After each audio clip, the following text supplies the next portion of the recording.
Radio অরার আজকের পর্ব শুরু করছি রথীন্দ্রনাথের গল্প দিয়ে।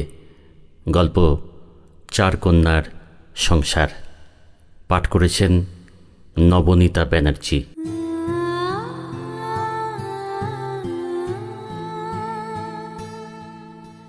গিরিবালা, রেণুবালা, কাননবালা এই তিন কন্যার জন্মের হেতু কি এবং কি কারণে তাহারা এই সংসারে আসিয়াছে তাহা বোধগম্য না হওয়ায় মাতা তারাসুন্দরী বিধাতার উপরেই এই প্রশ্নের উত্তরের ভার ছাড়িয়া হাঁপ ছাড়িলেন। গোয়ালঘরের ছাঁচা বেড়ার অদূরে তুলসীতলায় নিত্য সন্ধ্যায় যখন জল ছিটাইতেন এবং প্রদীপ দেখাইতে আসিতেন, এই প্রশ্নই তাহার মনে ঘুরিয়া বেড়াইত। উত্তর খুঁজিয়া না পাইয়া তুলসী মঞ্চের দুটি ইটের উপর কয়েকবার কপাল ঠুকিতেন এবং মনমরা হইয়া ফিরিয়া আসিতেন। কিন্তু আজ হঠাৎই তাহার মনের মধ্যে বিধাতার উপস্থিতিতে মন যেন জলের মতো স্বচ্ছ হইল। হঠাৎই তাহার চক্ষুর সম্মুখে উদয় হইল মাটিতে থাকা দুর্বা ঘাস, পাশের পেয়ারা গাছ, ওপরে খোলা আকাশ আর এই ভিটের ভগ্নাংশ। বোধহয় ইহার পূর্বে ওই বস্তুগুলিকে আগে কোনোদিন এত নিপুণভাবে দৃষ্টিতে আনেন নাই। প্রাণী, উদ্ভিদ এবং বস্তু জগতের অদ্ভুত এক সামঞ্জস্য তাহার কাছে নতুন করিয়া দৃশ্যত হইল এবং তাহার মনোজগতে প্রবেশ করিয়া এক শান্তির আলো আনিল। বোধ হইল তাহার তিন কন্যা ভগ্ন এই ভিটে, তাহার মধ্যে যাহা কিছু বর্তমান ইহা যেন বিধাতার নিয়ম মাফিক সাজাইয়া দিয়াছেন। এই বোধ মানিয়া তিনি হাঁক পাড়িলেন রেণুর উদ্দেশ্যে। শশব্যস্ত রেণু উপস্থিত হইতেই হাতে একটি মাত্র বাতাসা দিয়া গিরিবালা এবং কাননবালাকে ভাগ দিতে বলিলেন। তারাসুন্দরী যখন বধূবেশে এই গৃহে প্রথম প্রবেশ করিয়াছিলেন, গৃহকর্ত্রী পাতানো পিসিমা বিধবার বেশে তাহাকে বরণ করেন নাই। বরণ করিয়াছিলেন এও সপ্ত সন্তানের জননী কর্মকার গৃহিণী। নিঃসন্তান পাতানো পিসিমা পুত্র মানিয়া এই ভিটেটুকু বাপমা হারানো ছন্ন ছাড়া কৃষ্ণনয়নকে দানপত্র করিয়া তাহার বিবাহ দিয়া বধূর জন্য এই কামনা করিয়াছিলেন যেন সে শতপুত্রের জননী হয়। কিন্তু বিধাতার খেয়াল, তারাসুন্দরী শুধু তিন কন্যার জন্ম দিয়েছিলেন। কৃষ্ণনয়ন ভাগচাষী হইলেও কন্যাদিগকে যথেষ্ট স্নেহ দান করিতেন এবং আপ্রাণ পরিশ্রম করিয়া তাহার ভাগের ফসলটুকু ঘরে আনিতেন। সুতরাং এই গৃহে অন্ন কষ্ট ছিল না। পেট ভরিয়া দুই বেলা খাওয়া জুটিত এবং দুর্গাপূজায় নতুন বস্ত্রও ঘরে আসিত। গিরিবালাকে পাত্রস্থ করিয়াছিলেন এবং রেণুবালার জন্য পাত্রের সন্ধান করিতেছিলেন। এরূপ অবস্থায় তারাসুন্দরী বিধাতার আর এক স্বরূপ দেখিলেন। কৃষ্ণনয়ন 3 দিনের বেঘোর জ্বরে চিরদিনের মতো নয়ন মুদ্রিত করিলেন। যদিও ওঝার ঝাড়ফুঁক এবং বদ্যির পাঁচন তিনি পাইয়াছিলেন। তারাসুন্দরীর দিন বদল হইল এবং কিছুকাল পরে তাহা আরও প্রকট হইল, যখন পুত্রসম শোক মানিতে না পারিয়া পাতানো পিসিমা নাওয়া খাওয়া ছাড়িয়া প্রায় ইচ্ছা মৃত্যু বরণ করিলেন। শবদাহের জন্য লোক পাওয়া গেলেও এই সংসারটি কি করিয়া অন্ন বস্ত্রের সন্ধান করিবে তাহার জন্য কেহ মাথা ঘামাইল না। এমত অবস্থায় তারাসুন্দরী কিছুকাল নিজের মনের সঙ্গে আপ্রাণ যুদ্ধ করিয়া এই সিদ্ধান্তে উপনীত হইলেন যে জীবন যুদ্ধে তিনি যদি পরাস্তও হন তাহাও বিধাতার ইচ্ছা বলিয়া মানিয়া লইবেন। আজ সন্ধ্যায় তুলসীতলায় যখন নতুন বোধের উপলব্ধি হইল, তিনি প্রীত হইয়া মনে শান্তির রূপ দেখিলেন। বলদ 2টি বেচিয়া একটি দুগ্ধবতী গাভী আনিলেন। দুহার হইতে হাঁসের বাচ্চা কিনিলেন। বাড়ি বাড়ি যাইয়া ঘুঁটের ব্যবস্থা করিলেন। মুড়ি ভাজিবার জন্য কুমোর বাড়ির কড়াই কিনিলেন। চাষির ঘরে যাইয়া চালের ব্যবস্থা করিবার জন্য তাহাদের ঢেকি চালায় পা রাখিলেন এবং কুঁড়ো জ্বালাইয়া চাষির ধান সিদ্ধ করিতে জোগাড় দিলেন। এইসব ব্যবস্থাতেই তাহার 2 কন্যা সর্বশক্তিতে সাহায্য করিল। এই সংসারে এখন অন্ন কষ্ট রহিল না। তারাসুন্দরী মনে মনে রেণুবালাকে পাত্রস্থ করিবার বাসনা পোষণ করিলেও ঠিক ভরসা পাইতেছিলেন না। খাওয়া পড়া জুটিলেও অর্থের সংস্থান ছিল না। কৃষ্ণনয়ন বড় কন্যা গিরিবালাকে পাত্রস্থ করিলেও বেসুরো পাত্র চয়ন আজও তারাসুন্দরীকে খোঁচা দিত। বস্তুত দোজবেড়ে পাত্রের বয়স এত ঊর্ধ্বে ছিল যে তারাসুন্দরী এ বিবাহে প্রায় অমত করিয়াছিলেন। কিন্তু কন্যাদায়গ্রস্ত পিতামাতা তাহাদের কর্তব্য সাধন এবং গুরু দায়িত্বের কারণেই এই বিবাহ সম্পন্ন হইয়াছিল। কিন্তু আজ ভোরের অল্প পরেই দুয়ারে তারা তারা বলিয়া চিৎকার শুনিলেন। ব্যস্ত হইয়া আগড় খুলিয়া বাহির হইতেই সুমুখে পুরুত মশাইকে দেখিয়া যৎপরণাস্তি অবাক হইয়া তাহাকে গৃহে আসিতে বলিলেন। রোয়াকে ধুলি ঝাড়িয়া নিজের আঁচল দিয়া মুছিয়া চাটাই পাতিয়া তাহাকে বসিতে বলিলেন।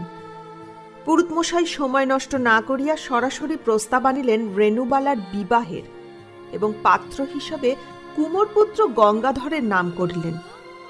তারাসুন্দরীর মুখ হাঁ হইল এবং চক্ষু বিস্ফারিত হইল। ক্ষণিকের জন্য ভাবিলেন যে কোন বসনভূষণে কন্যাকে পাত্রস্থ করিবেন। পুরুতমশাই কালহরণ না করিয়া বলিয়া চলিলেন, পাত্র নিজ ব্যয়ে কন্যাকে লইয়া যাইবেন, খাওন দাওনের ব্যবস্থা করিবেন। পুরুতমশাই শুধু মন্ত্রোচ্চারণ করিবেন না, সম্প্রদানের ব্যবস্থাও করিবেন, কারণ মেয়ে মানুষ দ্বারা সম্প্রদান তিনি বরদাস্ত করিবেন না। কন্যার মাতা হইয়াও এই কর্মের অধিকারী নন। এমত অবস্থায় তারাসুন্দরী হ্যাঁ করিলেই বিবাহ সম্পন্ন হইবে। তারাসুন্দরী বাকরহিত হইয়া একথাই ভাবিলেন, বিধাতা তাহার কাছে যে আশীর্বাদ পাঠাইয়াছেন তাহা ফিরাইবার সাধ্য তাহার নাই। তিনি নতজানু হইয়া ঠাকুরমশাইকে প্রণাম জানাইয়া ঈষৎ ঘাড় নাড়িলেন। আগামী মাসেই বিবাহের ব্যবস্থা পাকা হইল। সেই মতো পাত্রপক্ষ বিবাহের সামগ্রী পাঠাইবেন। তারাসুন্দরী শুধু বিবাহের একটি লাল শাড়ি, 8 হাতি ধুতি ও কাগজের মোড়কে সিঁদুর কিনিতে পারিলেন এবং সিঁদুরটিকে একটি কৌটায় রাখিয়া স্বস্তির নিঃশ্বাস ফেলিলেন। নির্দিষ্ট দিনে কুমোরপুত্র বিবাহ করিতে আসিলেন। গোগাড়ি মাঝপথেই ছাড়িয়া দিতে হইল, কারণ তারাসুন্দরীর ভিটার সংকীর্ণ পথটুকু গোগাড়ির পক্ষে অচল। কাননবালা যজ্ঞা শালিকার ভূমিকায় অবতীর্ণ হইল। বরের পা ধোয়াইয়া মুছিয়া বরাসন চাটাই পাতিয়া দিল। বরের আপ্যায়নের কোনো ত্রুটিই রহিল না। গৃহের উঠানে বিবাহের ব্যবস্থা হইল এবং নিকট প্রতিবেশী জনাচার পাচে ইহার দেখভাল করিল। অপর প্রান্তে ভোজের ব্যবস্থা হইল। ইহা ভুরি ভোজ না হইলেও তারাসুন্দরী আপ্রাণ চেষ্টা করিল যেন আপ্যায়নের ত্রুটি না থাকে। পুরুতমশাই নির্দিষ্ট আসনে বসিলেন এবং বরকে আশীর্বাদ পূর্বক কন্যাকে বিবাহ স্থানে আনিতে বলিলেন। এই সময় বরপক্ষের মধ্যে মৃদু গুঞ্জন উঠিল এবং ফিসফিস করিয়া তাহা পুরুতমশাইয়ের কর্ণে প্রবেশ করাইলেন। গুঞ্জন আর মৃদু রহিল না, ক্রমে সর্বজনের জ্ঞাত হইল এবং তারাসুন্দরীর মুখমণ্ডল ভয় এবং ক্ষোভে কাগজের ন্যায় সাদা হইল। কথাটি হইল, পাত্রপক্ষের এক্ষণে মনে হইয়াছে যে পাত্রী হিসেবে রেণুবালা হইতে কাননবালা বেশি গ্রহণযোগ্যা এবং সুন্দরী, বয়সও কিঞ্চিত কম। সুতরাং পাত্রের এক্ষণে দাবি কাননবালাকেই বিবাহ করিবে। পুরুতমশাই একটি পঞ্জিকা খুলিলেন, নিজে অধ্যয়ন করত বিধান দিলেন, এ ব্যবস্থাও শাস্ত্রে সঙ্গত। পাত্রীপক্ষের সকলকে হতচকিত করিলেও পাত্রের ইচ্ছায় কর্ম, এই কথা মানিয়া মহিলা প্রতিবেশী রেণুবালার বিবাহের বস্ত্র খুলিয়া কাননবালাকে পরাইলেন। শাঁখা, নোয়া, পলা ইত্যাদি বিবাহের উপাদানগুলি কাননবালার শরীরে স্থান পাইল। রেণুবালা শুধু স্থাণুর মতো বসিয়া রহিল। তাহার চোখ ভিজিল না, উন্মাদের ন্যায় আচরণও করিল না। শুধু তারাসুন্দরী গৃহের এক কোণে কাঁদিয়া আসিলেন। আবার কিছুক্ষণ পর বিবাহের স্থানে আসিয়া বসিলেন। পাত্র এবং কন্যাপক্ষ বিবাহের অনুষ্ঠানে মাতিলেন। সম্প্রদান, সিঁদুরদান, মালা বদল, উলুধ্বনির সঙ্গে পুরুতমশায়ের মন্ত্রোচ্চারণ নিচু লয় হইতে উচ্চ লয়ে উঠিল। পরের দিন কাননবালার শ্বশুর ঘর যাত্রা। এ বিবাহে কাহারও কিছু ভাবান্তর হয় নাই। গিরিবালা এই বিবাহে উপস্থিত হইতে পারে নাই। বয়স্ক স্বামী রোগ শয্যায়। নিস্তব্ধ এই ভিটায় এক্ষণে শ্মশানের শান্তি বিরাজ করিতেছিল। তারাসুন্দরী থাকিতে না পারিয়া রেণুবালাকে জড়াইয়া কাঁদিতে লাগিলেন। এ কান্না যেন বাঁধ মানিল না। শুধু রেণুবালার কোনো ভাবান্তর লক্ষিত হইল না। অবশেষে তারাসুন্দরী ইহাই ভাবিলেন, এটিও একটি বিধাতার খেলা। সংসারটি যত সচল ছিল, এক্ষণে তাহার কিছু পরিবর্তন হইল। তারাসুন্দরীর কার্যে অনীহা এবং মুখের হাসি বিলীন হইল। সারা ভিটেই শুধু দুটি প্রাণী প্রাণ ধারণের গ্লানিটুকু লইয়া বাঁচিয়া রহিল। বৈশাখ হইতে চৈত্রের দিনগুলি শুধু হেলায় বহিয়া গেল। এদিকে সংবাদ আসিল, গিরিবালার স্বামী গুরুতর রোগশয্যায়। ইহার সুযোগে তাহার প্রথম পক্ষের স্ত্রীর সন্তান সুবল বিস্তর গোল বাঁধাইল। সুবলের মূল দৃষ্টি ছিল তাহার পিতার কোমরের চাবির গুচ্ছ। যেহেতু গিরিবালা সর্বক্ষণের পাহারাদার, তাই সুবল কোনো মতেই চাবি সরাইতে পারিতেছিল না। অবশেষে একদিন সকালে গিরিবালাকে গালিগালাজ করিতে করিতে একটি চেলা কাঠ লইয়া মারিতে উদ্যত হইল। প্রতিবেশীদের উপস্থিতি থাকিলেও কেহ সুবলকে নিরস্ত করিবার কোনো উদ্যোগ দেখাইল না। অদ্য গিরিবালা পতিগৃহ হইতে পিতৃগৃহে যাত্রা করিল, কিন্তু বহু পূর্বেই সে বৃদ্ধের কোমরবন্ধনী হইতে চাবির গুচ্ছ সরাইতে পারিয়াছিল। বেলা দ্বীপ্রহরে দুয়ারে গিরিবালাকে দেখিয়া তারাসুন্দরীর বুক ধড়াস করিয়া উঠিল। গিরিবালার আলুথালু বেশ, কাঁপা শরীর তাহার মনে ভয়ের সঞ্চার করিল। এক নজরে সিথির দিকে তাকাইয়া নিশ্চিত হইল, কন্যা বিধবা হয় নাই। মাতা এবং কন্যা কোনো বাক্যালাপ না করিয়া পরস্পর জড়াইয়া নিশ্চল রহিল। দিনগুলি অতিবাহিত হইল। তাহারা পূর্বের কাজে মনঃসংযোগ করিল, যাহাতে অন্য সংস্থানটুকু হয়। শুধু তারাসুন্দরী কোনো কাজে মনোসংযোগ না করিতে পারিয়া ভিটার আনাচে কানাচে ঘুরিয়া বেড়াইল, যেন ভিটাটিকে আরও নিপুণভাবে পর্যবেক্ষণ করিতে লাগিল। কাননবালার একটিমাত্র পুত্র সন্তান জন্মাইয়াছিল। স্বামী পুত্র লইয়া তাহার সংসারটি যেন পদ্মপাতার উপর এক বিন্দু জলের ন্যায় ভাসিতে লাগিল।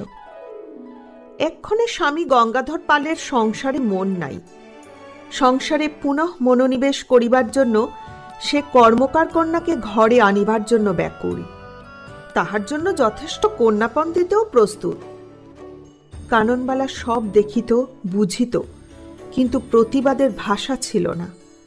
শাখা, নোয়া, পলা কোনো কিছুতেই তাহাকে স্বামী সোহাগিনী করিতে পারে নাই। এমনি একদিন জাঁকজমক সমাদৃত হইয়া কর্মকার কন্যা বধূ বেশে গঙ্গাধরের গৃহে প্রবেশ করিল, এবং সেই দিনই কাননবালা শিশুপুত্রকে কাঁখে লইয়া পিতৃগৃহে যাত্রা করিল। তারাসুন্দরীর গৃহটি আজ পরিপূর্ণ হইল। 3 কন্যাকে নিজ গৃহে পাইয়া মাতৃহৃদয় ভরিয়া উঠিল। আজ সে উচ্চস্বরে চিৎকার করিয়া গিরিবালা, রেণুবালা, কাননবালাকে নানা ফাইফরমাসে ভরিয়া রাখিল।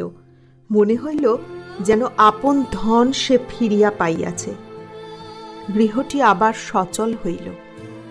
গোয়ালের গাভীটি হাঁক পাড়িল, লাউমাচাই সাদা ফুল ধরিল, পেয়ারা গাছটির পাতা হাওয়ায় দোল খাইল, গোছা গোছা ধূর্বা ঘাসে উঠানটি ভরিল। তারাসুন্দরীর তুলসী মঞ্চে 2টি ইটের ওপর মাটির প্রদীপ জ্বলিল। কয়েকদিন রোজকারের মতো রেণুবালা, কাননবালা গ্রামে গঞ্জে তাহাদের দোকান সাজাইয়াছে। একটি চটের থলির উপর কাঁচা তেঁতুলের ভাগা, কয়েকটি হাঁসের ডিম ও 2টি গাছের লাউয়ের পসরা। বিকিগিনিতে সকাল গড়াইয়া দুপুর। আঁচলে বিক্রির পয়সা বাঁধিয়া রেণুবালা হঠাৎ কাননবালার সহিত গৃহাভিমুখে না যাইয়া সহোদরার হাত ধরিয়া নিকটে গঙ্গার ঘাটে উপস্থিত হইল। কাননবালাকে বসিতে বলিয়া নিজে বসিল এবং কাননবালার বাঁ হাতটি ধরিয়া পাশে একটি পড়িয়া থাকা পাথর দিয়া জোরপূর্বক আঘাত করিল। কাননবালার শাখা পলা চূর্ণ হইল, নোয়াটি ঈষৎ বাঁকিয়া গেল। গঙ্গা হইতে এক খাবলা মাটি লইয়া সহধরার মাথায় জোরপূর্বক ঘষিল। পরে শাঁখা পলা তুলিয়া বাঁকা নোয়াটি খুলিয়া জোরে গঙ্গা বক্ষে নিক্ষেপ করিল। সহধরাকে স্নান করাইয়া নিজে স্নান করিয়া নিকটবর্তী একটি মন্দিরে মৃন্ময়ী অচঞ্চলা স্থাণু দেবী মূর্তির সামনে বসিল। কাননবালা রেণুবালার এহেন কর্মে কোনো রূপ বাধাদান করে নাই। গৃহে দুই কন্যা যখন উপস্থিত হইল, তারাসুন্দরী কাননবালাকে দেখিয়া অতিশয় চঞ্চল হইয়া উঠিলেন। তিনি হাঁক ডাক করিয়া গিরিবালাকে ডাকিলেন, আঙুল দিয়া কাননবালার শুভ্র সিঁথিটি দেখাইলেন এবং পর মুহূর্তে তিন কন্যাকে যেন আদরে সোহাগে সজোরে আঁকড়াইয়া ধরিলেন। তাহার অন্তরে যে অহল্যার পাথর জমিয়াছিল, তাহা কাহার স্পর্শে বিলীন হইল। তিনি একটি দীর্ঘশ্বাস লইয়া সকলকে জানাইয়া দিলেন যে তিনি আজ মুক্ত। নিজে কাঁদিলেন না, তিন কন্যাকেও কাঁদিতে দিলেন না, বরং তাহার অনুচ্চারিত শব্দরাশি যেন চিৎকার করিয়া গলা ফাটাইয়া বলিতে চাহিল, বিধাতা তাহার চার কন্যাকে যে সঙ্গের সার দেখাইয়াছেন, তাহা এক্ষণে 16 কলাতে পূর্ণ হইয়াছে এবং তাহার ইচ্ছাতেই বিধাতার চার কন্যা যথাস্থানে এবং পূর্বস্থানে ফিরিয়া আসিয়াছে।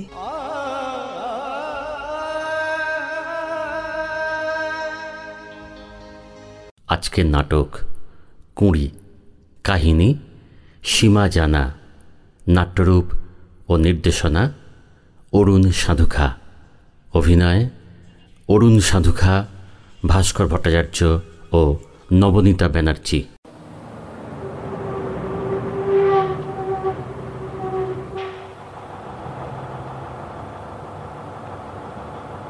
এই যে দাদা, টিকিটটা করবেন দাদা। আরে দাদা, 100 টাকা কেউ দেয়? না না না না, এই 100-200 টাকার কোনো খুচরো নেই। আর শুনুন, সাবধান, যে যার জিনিস নিজেরা সামনে রাখবেন কিন্তু।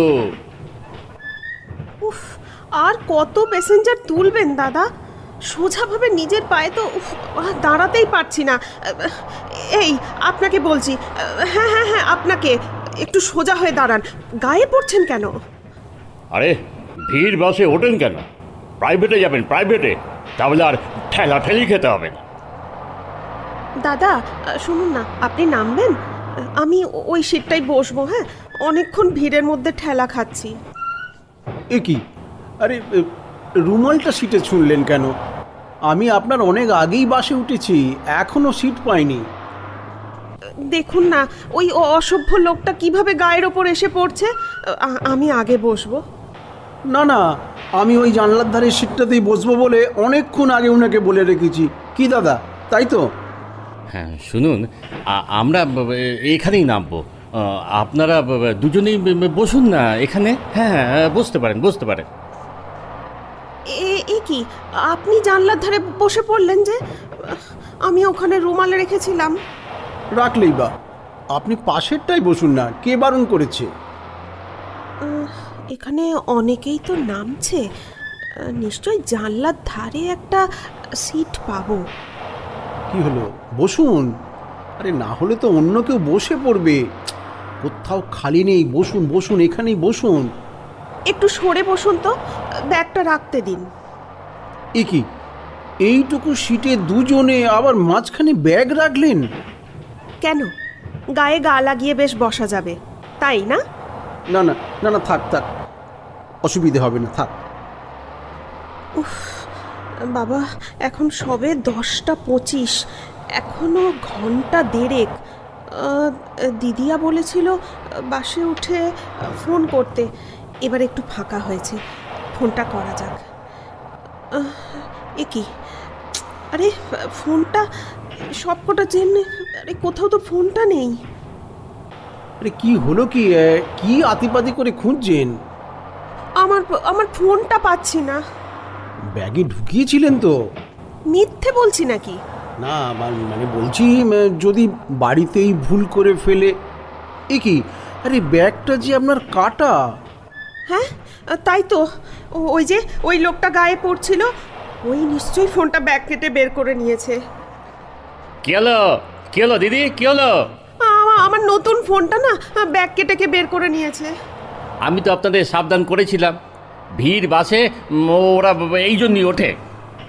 ওই যে যে লোকটা বারবার গায়ে পড়ছিল না, সে আর এই বাসে থাকবে? কাজ শেষ করে কখন নেমে পড়েছে। আপনি হলদিয়ায় নেবে একটা ডায়েরি করে দেবেন। হ্যাঁ, একটা ডায়েরি করে দেবেন। এখন কি হবে? দিদিয়া বলেছিল ফোন করলে শ্রমিক দা মানে ওর হাজব্যান্ড স্ট্যান্ডে আমায় নিতে আসবে। আমি তো এদিককার কিছুই চিনি না। ও এখানে প্রথম আসছেন বুঝি? হ্যাঁ, আমি এদিকে একেবারেই নতুন। তবে সকালের দিকে আইওসির কোয়ার্টার্স খুঁজে নিতে অসুবিধা হবে না, কিন্তু এতক্ষণে নিশ্চয়ই বাবাকে ফোন করে দিদিয়া হুলুস্থুলু কাণ্ড বাঁধিয়ে দিয়েছে। আমি বলি কি, আমার ফোনটা থেকে আপনার ফোনে একটা কল করে দেখুন না, নম্বরটা মনে আছে তো? হ্যাঁ হ্যাঁ, আমি বলছি, আপনি করুন। আচ্ছা আচ্ছা বলুন। 923640। আরে এ তো সুইচ অফ বলছে। আরে যে চুরি করেছে সে এতক্ষণে ফোনের সুইচ অফ করে দিয়েছে। এখন কি হবে?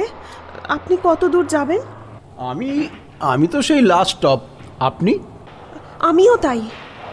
আপনি বরং আমার ফোনটা ততক্ষণ ব্যবহার করুন। আপনার দিদিকে। থ্যাঙ্কস। কোথায় যাবেন এদিকে? হলদিয়ায় আমার মাস্তুতো দিদি দিদি আর জামাইবাবুর কাছে যাব আর কি। বলেছিল বাসে উঠে ফোন করতে। দাঁড়ান দাঁড়ান, আপনি বরং এই জানলার ধারে বসে আমার ফোন থেকে ফোন করুন, টাওয়ারটা ভালো পাবেন। না না, ঠিক আছে, আমার কোনো অসুবিধা হচ্ছে না। আরে আপনি তো প্রথম থেকেই জানলার ধারটা চাইছিলেন, আর এখন টেনশনে যেরকম ঘামছেন। Thank you. হ্যালো দিদিয়া, শোন না, আমি মুকুল বলছি রে। আমার সর্বনাশ হয়ে গেছে দিদিয়া। বাস থেকে না ওই ব্যাগ কেটে ফোনটা চুরি করে নিয়েছে। হ্যাঁ, তুই সাবধান করেছিলি, বলেছিলিস যে এদিকে ট্রেনে বাসে খুব পকেট মার, কিন্তু আমি সাবধান হবার আগেই তো। শোন না দিদিয়া, তুই বাড়িতে ফোন করিসনি তো? হ্যাঁ, আচ্ছা যাক বাবা, বাঁচালি। বাবা মা খুব চিন্তা করতো। এই শোন না, রাখছি রে। এই নিন আপনার ফোনটা। আরে রাখুন না, আবার যদি আপনার দিদি ফোন করে। আপনি কি আমার মতো কারোর বাড়ি যাচ্ছেন? অফিস। আপনার নাম মুকুল? কি করে জানলেন? এই যে বললেন, আমি মুকুল বলছি দিদিয়া। বেশ সুন্দর নাম তো। আমি পলাশ, ডাকনাম পলু। আপনার? জেনে কি করবেন? আপনি নিশ্চয়ই আমার ডাকনাম ধরে ডাকবেন না? তবু আচ্ছা ঠিক আছে ঠিক আছে, না চাইলে বলার দরকার নেই। আপনি এবার জানলার ধারে বসুন। আমি তো অনেকক্ষণ বসলাম। আরে আপনি বসুন না, আমার কোনো অসুবিধে হচ্ছে না। এখান থেকে স্পষ্ট দেখা যাচ্ছে। কি দেখা যাচ্ছে? এই গাছপালা, ঘরবাড়ি। আপনার এসব দেখতে ভালো লাগে? আরে জগদীশচন্দ্র যে বলেছিলেন গাছের প্রাণ আছে। চলন্ত বাস, ট্রেন থেকে বাইরে তাকালে না সে কথা যেন আরও ভালো করে বোঝা যায়। মন দিয়ে দেখুন, একটা লাল ফুলের গাছ দৌড়তে দৌড়তে মিশে যাচ্ছে নীল ফুলের গাছে, সেটা আবার একটা হলুদ ফুলের গাছে। তারপর সবাই মিলে একটা গাছ হয়ে গেল, একটা বড় ঝাঁকড়া গাছ। একই ডালে কত রকমের ফুল। একদিন ওই গাছটা আপনার বন্ধু হয়ে যাবে। তখন আপনি ওটাকে সব সময় দেখতে পাবেন, এমনকি ঘুমের ভেতরেও। আপনার কোন অফিস?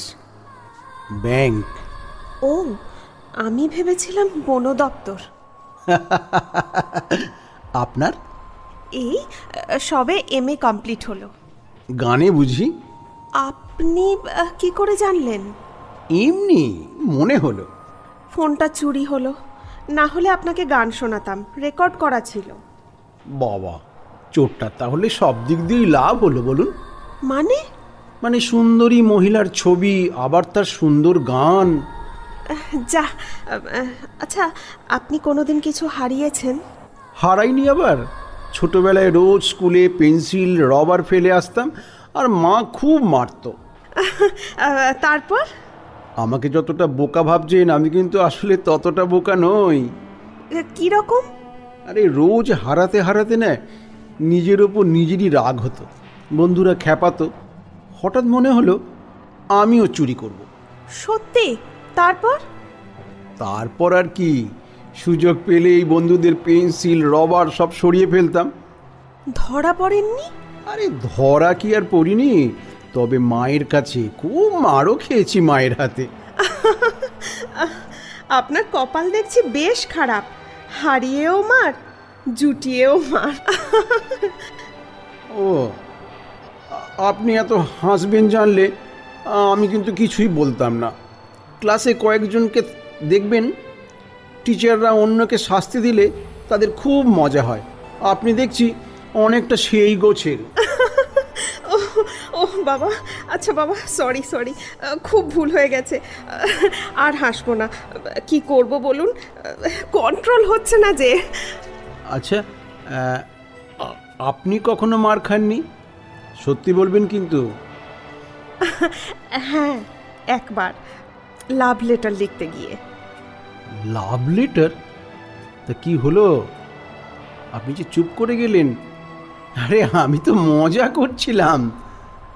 তাছাড়া চিঠি লেখা তেমন দোষের কিছু নয়, কি বলুন? না, চিঠি লেখা খারাপ সেটা বলছি না, আমি অন্য কথা ভাবছি। কি কি কথা ভাবছেন? আচ্ছা, আপনি কি থট রিডার? না বলতেই বারবার যেভাবে আমার ভেতরটা পড়ে ফেলছেন।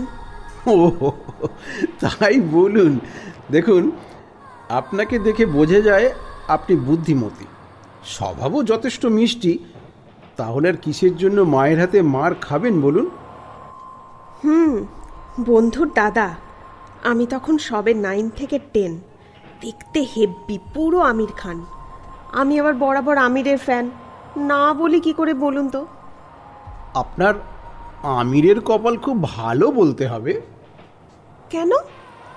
আপনি তার জন্য মার অবধি হয়েছেন, আর এর জন্য মায়ের কাছ থেকে কি পুরস্কার পেলেন? খুন্তির বাড়ি। আর ও জানবে কি করে? আমার মা ওই চিঠি ডাস্টবিনে ফেলে দিয়েছিল তো। তারপর? তারপর আবার কি, ওখানেই শুরু, ওখানেই শেষ। তাহলে অন্য কেউ? এই শুনুন, আমার পিঠটা একটা মানুষের পিঠ, এটা সেগুন কাঠের তক্তা নয় যে কথায় কথায় ওই রকম সাহস দেখাবো। কিন্তু কিন্তু ইচ্ছে তো আছে মনে মনে। সেটাই তো মজা। বাবা মা MA পাশ করার পর ছাড়পত্র দিয়েছিল, কিন্তু এখন কাউকে ভালো লাগলে তবে না। তা আপনার কেমন ছেলে পছন্দ?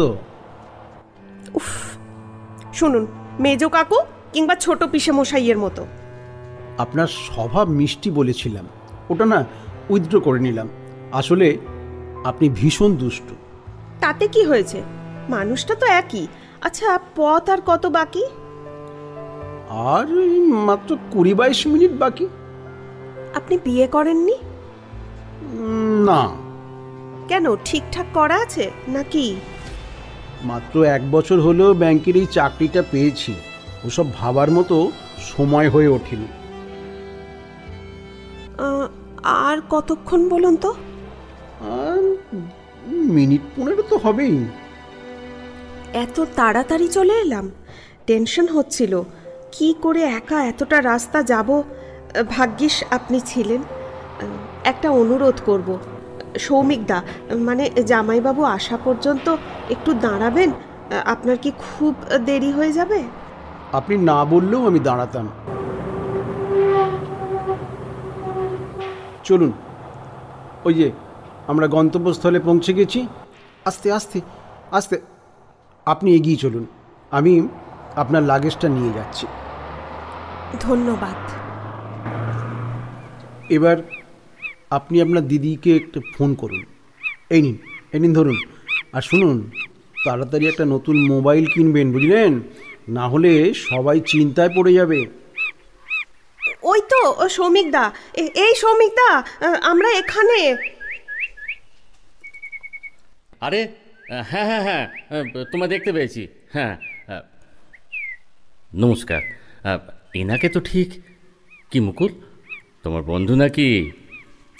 আহ না না, উনি সহযাত্রী। উনি আমাকে খুব সাহায্য করেছেন। তাই নাকি? তাহলে উনি তোমার সত্যিকারের বন্ধু। আমার নাম সৌমিক, মুকুলের বড় মাসির মেয়ে, মানে আমার স্ত্রী, মানে ওর দিদিয়ার স্বামী আমি। আমার নাম পলাশ। আপনার শালিকার সঙ্গে পথেই আলাপ, ঝগড়া, গল্প, হাসি মজা করেই গোটা পথটা চলে এলাম আমরা। এবার আমার দায়িত্ব শেষ। হুম, শেষ বললে তো চলবে না। আমার শালিকার বন্ধু যখন, তখন চলুন না আমাদের বাড়ি। এই তো কাছেই আমাদের বাড়ি। হ্যাঁ হ্যাঁ, চলুন না। হ্যাঁ হ্যাঁ, সৌমিক তো ঠিকই বলেছে, দিদিয়ার সঙ্গে আলাপটা হয়ে যাবে। আজ আর নয়, অফিসে দেরি হয়ে যাবে। একদিন হঠাৎ চলে যাব। আরে ফোন নাম্বার তো রইলই। আচ্ছা ঠিক আছে, তাই হোক। আপনার ফোন থেকেই তো ওর দিদিয়াকে ফোন করেছিল। সেভ করে রাখুন।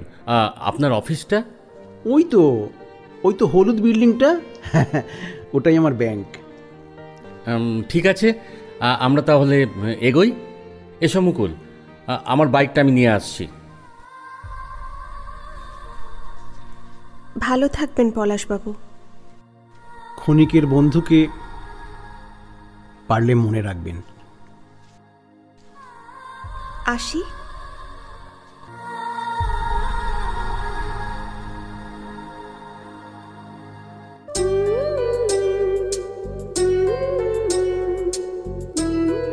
হ্যালো, ও পীযূষ। আরে এই তো রেডি হচ্ছি।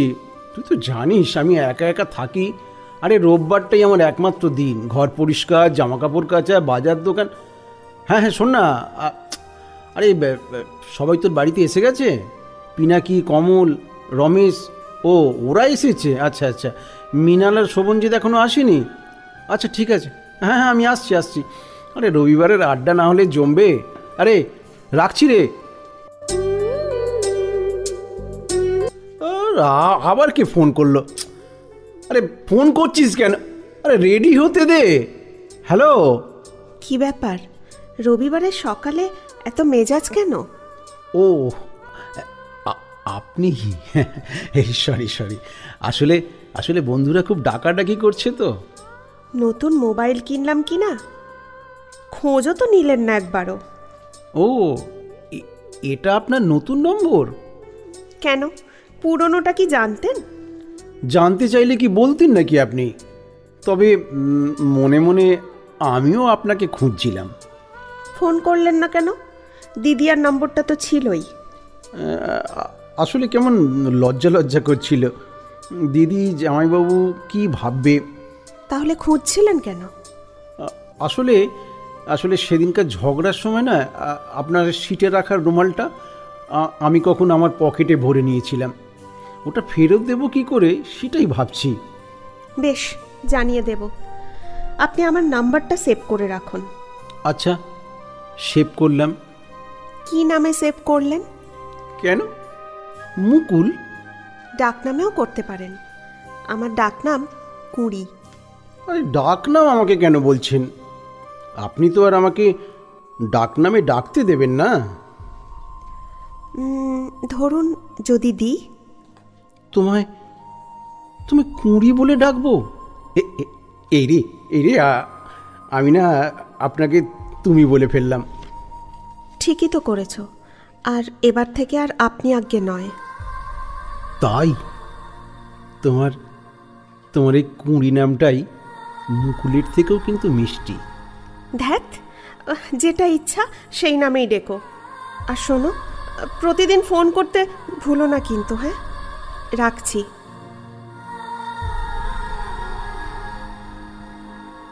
ভালোবাসি